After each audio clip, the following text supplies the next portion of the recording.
Yeah, call Brian Golly because the markets are all over the map right now. It's one of those days that I want to be 12 years old again and go, ooh, doesn't pertain to me, although I'm getting old and it does. Arash, what's shaking? Let's start. When did we get old? Hold on. When did we get old? Like, when did that happen where, like, suddenly we're paying attention to grown-up stuff? Yeah. When you get that first mortgage, that's when life really hits you directly in the mush. Yeah, these two guys on the other side aren't even here yet. Yeah, I think for me it was when I got a physical once, and the doctor's like, okay, we got to talk. Like, you're not 19 years old anymore, you know? Yeah, yearly. Got to go for your yearly. All you guys out there and girls. Yearly physical for sure. Yeah, that's a good time too. That's when it really hits you. Cue some sad music, boys, please. Yeah. Hey, I've been teasing this. Let's start here. Sure. Are you surprised that the Jets have released Aaron's boy, Davante Adams? No, because he had no guaranteed money left on the books, so they're able to kind of do a wipe our hands free, clean break, no dead cap money, et cetera, et cetera. And I think if you watch Receiver on Netflix, if you follow Davante Adams' career, if he's unhappy in a situation, everyone's going to know he's unhappy, and it's not going to be a tenable solution or situation. Like, it's the Jet situation is interesting, guys, because here you bring in Aaron Glenn, who is the alpha male of alpha males, who played there, who knows New York, who understands it all, and he's not gonna live with any of the BS that Aaron and Davante and the rest of them have brought to the mix. So it's going to be done his way, kind of like what his old boss Dan Campbell did. And I think there's going to be a lot of that you're going to see in New York coming up this offseason, next season, and the rest of the way. Who's the, I was going to ask you, Rash, who's the NHL version of Davante Adams in the NFL, Jimmy Butler in the NBA, whereas you said, I'm unhappy, everyone's going to know about it, and I'm going to totally derail this thing until I get my way, a.k.a. a lot of times I get shipped out of town. Is there an NHL guy that comes to mind? Because obviously Jimmy just went through that with Miami to the Golden State Warriors, and now we're talking Davante. Yeah. And what about NHL? I don't know. That's a great question, and I'm just trying to think, going through the mental Rolodex as we're kind of going around there. I think a lot of times that stays quiet. But I know, honestly, that's a really good question. I'm trying to think too. Yeah, I'm trying to think who rocked the boat where they just tried to derail. The whole team was kind of held hostage until they had to essentially move him. I'm trying to think who that Patrick was. Waugh? Canadians to the ass, but I guess maybe Dustin Byfuglien, until Byfuglien one day just decided, you know what? I'm just done with hockey. I'm out. I'm out. I'm just not showing up anymore. You guys do whatever it is you want. That could be one of the sorry, Arash, but we talk about Barry Sanders a bit, and then was Calvin Johnson, how they kind of or Andrew Luck, how they kind of just walk away from the game at a weird time where we're kind of all like, if you're a fan of those teams, you're like, what? What's going on? Byfuglien is the NHL equivalent to those guys. Yeah. I guess recently, though, and I guess we just don't know enough, but what the hell happened in Vancouver with JT Miller? Yeah. Was that one? I don't know. Maybe. Was that a personality conflict? Was that just a ... question mark? I'm not sure exactly what happened there. That sure sent them for a loop, and obviously they're still trying to get back on track, whether they do or not this year and get into the postseason. But yeah, I just thought that was interesting because you mentioned about Davante and Jimmy, of course, you hear about it in the NBA, and maybe it just doesn't happen as much in the NHL for whatever reason. I don't know. Yeah. Is it? Yeah. Is it? It's a good question. I don't know. Is it Is it the late 80s or 90s? Man, wouldn't that be great if it was?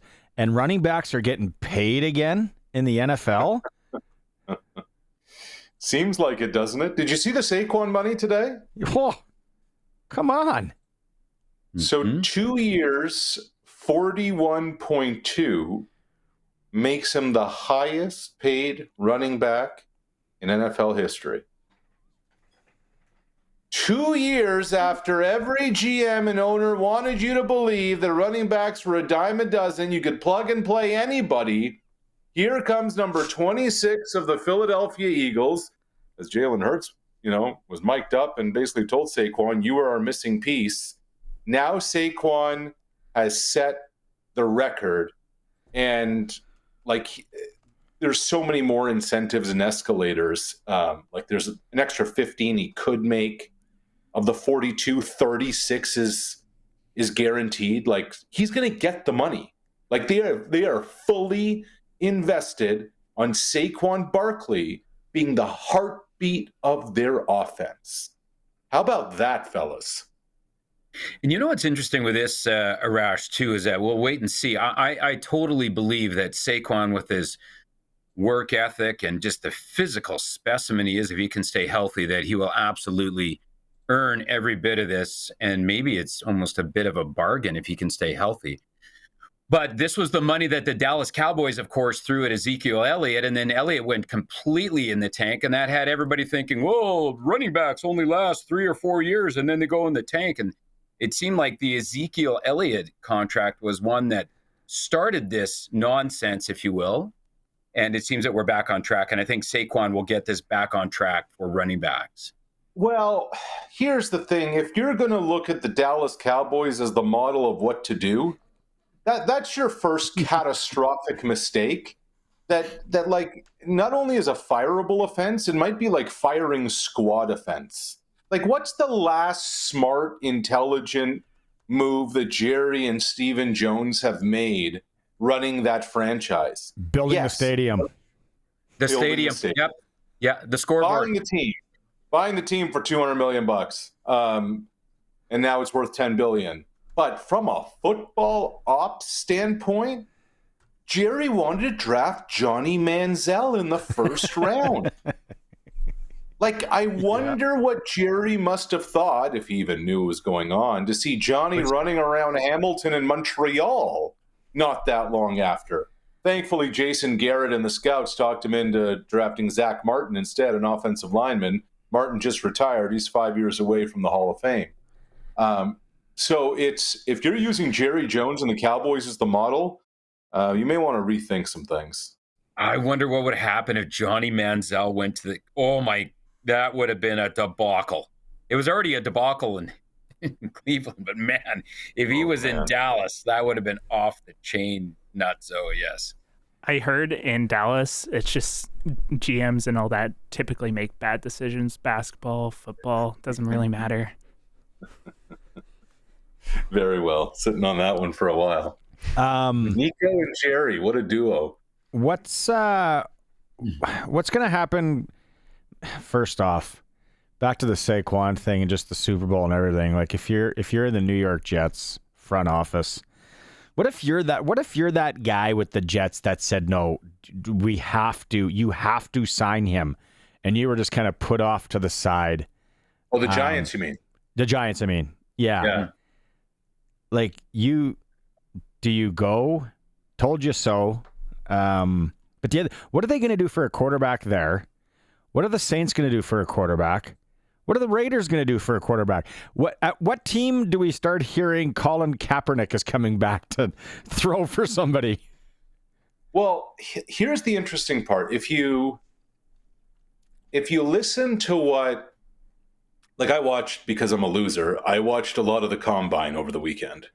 Okay? The underwear Olympics. I'm old, right. I could have gone for a walk, but instead I watched the Combine. So there it is. Oh, good. I'm not dead. I'm just old. He's still with us. So the belief is there's only a max of 3 quarterbacks going in the first round.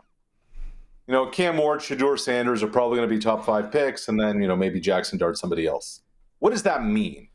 It means that there are going to be quarterbacks who are done, toast, finished, useless. Derek Carr, Aaron Rodgers, Tyrod Taylor, Daniel Jones, who are going to get jobs and maybe even starting jobs next year. Like, what are the Colts going to do? Anthony Richardson, they drafted in the first round a couple of years ago. It looks like he's done.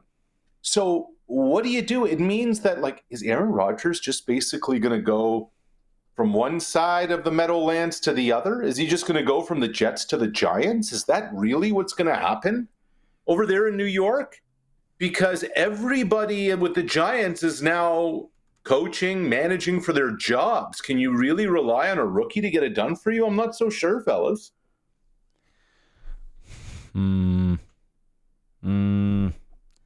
What are the Vikings? It sounds like they're not going to franchise Sam Darnold. They're not. Mm-hmm. So, does Sam Darnold... I think Sam Darnold has now become the most attractive free agent quarterback of this offseason. If you're the Las Vegas Raiders, would it make sense to offer Sam 4 times 30 with 65 of it guaranteed? $120 million. Tom Brady's there. What does Tom Brady think of him? Mm-hmm. I need that to me, actually, I don't want to say makes sense, but it actually could end up happening, if that makes any sense. With Tom Brady kind of being there in Las Vegas, and it sounds like, obviously having an opinion and weighing in on this. Do you know, are you familiar? I was trying to think about this. Do he and Aaron Rodgers get along? Are they pals? I know quarterbacks talk. They seek each other out after every game. They talk to them, D linemen don't go up to other D linemen all the time. Quarterbacks always go up to each other after every game. Some have a long conversation where they kind of cover their mouths. They want to say something just in their ears so the TV microphones don't pick it up. Some seem very close. Others don't. Do you know, are Rodgers and Brady tight? Yeah, they've worked on a number of things away from football together as well. There was this made-for-TV golf event with Rodgers and Brady and Patrick Mahomes and I think Travis Kelce or something like that. Rodgers went to Cal. Brady's a California guy. They're effectively of the same era. The question is, does Tom think Aaron has anything left in the tank? And that ultimately is the question. The other question is, what happens when, the music stops and there's one chair left, and where is there? Derek Carr is not going back to the Raiders. And if Darnold doesn't end up there with the Raiders, who's left to end up being Las Vegas' starting quarterback? Brock Purdy. And if that happens, is Sam Darnold the starting quarterback in San Francisco, where he was the backup a couple of years ago, knows Kyle Shanahan's system, and it won't cost them $50 million a year to have Sam Darnold. It would cost them $30 million, and they can build around him. I don't view that out of the realm of possibility, Barney. I really don't. If Tom Brady's smart, you know who they put in as a backup to whoever they get? Because I think he's still got 1 year left, serviceable, maybe win you 2, 3, 4 games. The game's past him. Close. Joe Flacco. Yes. Give it to Flacco. Man, I used to hate that guy. Now I just respect him because every year someone's like, there's old man Flacco. And he's still he's smart. Then he goes on a run. He's smart, serviceable, like I said. But back to the draft, Arash, and I am not hardcore. I didn't watch the combine some people I know. Some losers, Yeah. I know. I don't think those top 3 quarterbacks that you mentioned are going to amount to anything in the NFL. I don't know why. I just move on. Pick something else in this draft and try. Mind you, there's not a lot of quarterbacks out there to kind of build around. Who's a good backup? Who's a good backup out there that we're overlooking right now that could do like the Sam Darnold thing this year? I mean, the interesting one is Daniel Jones. The Giants drafted him top 10. They gave him a pile of money. Is there anything there? You know what's so fascinating about football, guys, is you're so tied. No matter what happens in your career, you're so tied to where you were drafted. Everyone's like, well, he was a first-round pick for a reason. He was a second-round pick for a reason. It's like, man, that was 13 years ago. When he was 22 years old, are we really using that as the barometer to evaluate a 35-year-old player who's been through it? But the interesting part about Flacco is he continues to kind of put up results wherever he goes. I'll give you two names that I think are garbage but might get jobs. One is Jimmy Garoppolo. Mm-hmm. Yeah. Right? Back up to Matthew Stafford right now at the Rams. He's been everywhere. And the other, I'm going to duck when I say this because, one of his throws may whiz over my head. He's so inaccurate. Again, tied to where he was drafted. Is famous Jameis Winston. You saw flickers and flashes with the Browns last year. And then the other name we haven't brought up yet, fellas. That guy's bipolar. Kirk Cousins. Russell Wilson. Yeah. What becomes of Russell Wilson this offseason? Because he's a free agent, his year with the Steelers is up. What happens there? I know you're not a Cousins fan, and I know that he's let you down many times in the past, Arash, but obviously he's garbage. Atlanta has decided they're going with Penix Jr. and but are they is he have to stay there? Will they have to eat half that contract? Maybe somebody takes him for half his amount? But here's the thing, Bidsy, about Cousins. It's not that, that's not it. He has $100 million guaranteed of that deal. And it's effectively in the first 2 years. So they're already in for $90 million. 90 already. So do you keep him around for 10 to have a veteran in the quarterback room as long as Cousins is fine doing that and being that? Or do you just cut him loose and eat the $10 million? That becomes the question in Atlanta. I guess it comes down to, is Cousins comfortable being the backup to a second-year guy and not having to move? Because I can't imagine there's much of a market for him anywhere. Okay. Let's move on to basketball. Colson, this is your lane. Yeah, I'm the closest thing we have to a basketball person around here. So, hey, I'll play any day of the week, though. I'll play. Right. Following at me. All right. So, LeBron James entering some very unique territory once again. What are your thoughts on LeBron's run here? So LeBron tonight, guys, is going to surpass the 50,000 point milestone. Jesus. 50,000. Mm-hmm. And when I tell you nobody's come close. Kobe and MJ didn't even get to 40. Wilt Chamberlain, who scored 100 in a game, was around 35,000. Think about that. Michael Jordan didn't get 40. Kobe didn't get 40. LeBron's going to get 50,000 tonight. And it's amazing, when we talk about Kobe and when we talk about Jordan and we talk about, Tim Duncan, we talk about them with this, reverence. And yet when LeBron's name comes up, he's still such a polarizing figure. And I still haven't figured out why. All these years later, why is LeBron such a lightning rod? I don't get it. Yeah, because you ask any fan in the NHL, they have no problem admitting that Wayne Gretzky is the great one, even if his goal record falls in a month or so, whenever Ovechkin can hit it. But everyone else is like, well, he still has the assists and total points, and no one's ever going to catch that. And LeBron has not shown any signs of slowing down. In that graphic we just had up, he was the player of the month this month for half of the league at 40. Right, 40 years old. Like, yeah, Jordan played till he was 42. He wasn't a player of the month. Right. Or the league. Right. For the league. It's amazing. And like sometimes I kind of find this with Patrick Mahomes right now too. Oh, sometimes we had to bring up Patrick Mahomes. We're trying to get through the winter. Well, who's the comp? Like, who comes even close in professional sports today of winning multiple championships and being on top of their sport and is vilified?